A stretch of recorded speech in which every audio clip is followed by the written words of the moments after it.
Ready to move in premium triplex villas at Bachapalli APR Projects. కలిసి పోటీ చేసిన అధికారం తీసుకురావడానికే ఇటువంటి కార్యక్రమాలు ఈ దేశంలో రాష్ట్రంలో మనం చూసాం. ఫస్ట్ టైం ఆంధ్రప్రదేశ్ రాష్ట్రంలో 5 కోట్ల మంది ప్రజలు శ్రేయస్సు గురించి ఒక దుర్మార్గుడు ఈ రాష్ట్రానికి ముఖ్యమంత్రిగా బాధ్యతలు తీసుకున్న తర్వాత ఆంధ్రప్రదేశ్ రాష్ట్రాన్ని ఇంత దారుణమైనటువంటి పరిస్థితికి తీసుకెళ్ళినటువంటి సందర్భాలు లేవు.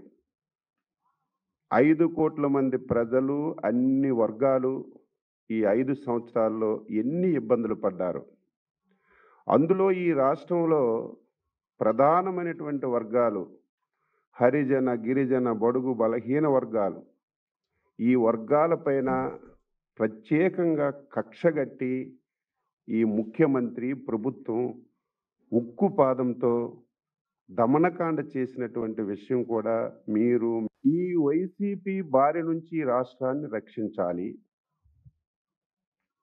ఈ రాష్ట్రంలో ప్రతి ఒక్కరూ బాధితులే. ఈ బాధితులకు అండగా ఉండాలి. రేపు భవిష్యత్తులో మళ్ళీ రాష్ట్రానికి ఒక భరోసా తీసుకొచ్చి ముందుకు తీసుకువెళ్ళాలనే ఉద్దేశంతోనే తెలుగుదేశం పార్టీ, జనసేన పొత్తు పెట్టుకున్న విషయాన్ని ఒక్కసారి రాష్ట్ర ప్రజానీకానికి తెలియచేస్తున్నాను. ఈ పొత్తు పెట్టుకొని ఒక సిస్టమేటిక్గా ముందుకెళ్తున్న విషయం కూడా ఈ సందర్భంగా గుర్తు చేస్తున్నాను. మొన్న 24వ తారీఖున ఆంధ్రప్రదేశ్ చరిత్రలో ఎప్పుడూ లేని విధంగా 2 పార్టీలు కలిసి దాదాపుగా 99 స్థానాలకి అభ్యర్థుల జాబితాని విడుదల చేసి ఒక చరిత్ర సృష్టించిన విషయం కూడా గుర్తు చేస్తున్నాను.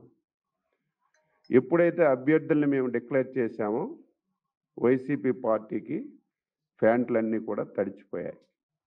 ఆ రోజు నుంచి అవాకులు చవాకులు ఇష్టం వచ్చినట్లుగా మాట్లాడి ఈ 2 పార్టీల మధ్యన తగాయిదాలు సృష్టించాలని చాలా ప్రయత్నాలు చేసినా సరే 2 పార్టీ నాయకులు, కార్యకర్తలు సమన్వయంతో పనిచేసి ఎక్కడ విభేదాలు లేకుండా ముందుకెళ్ళిన విషయం కూడా గుర్తు చేస్తున్నాను.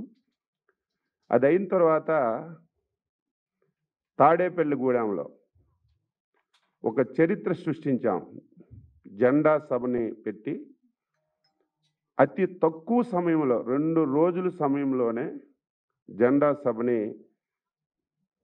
జరిపి కార్యకర్తల్లో నూతన ఉత్సాహాన్ని నింపిన విషయం కూడా ఈ సందర్భంగా తెలియజేస్తున్నాను.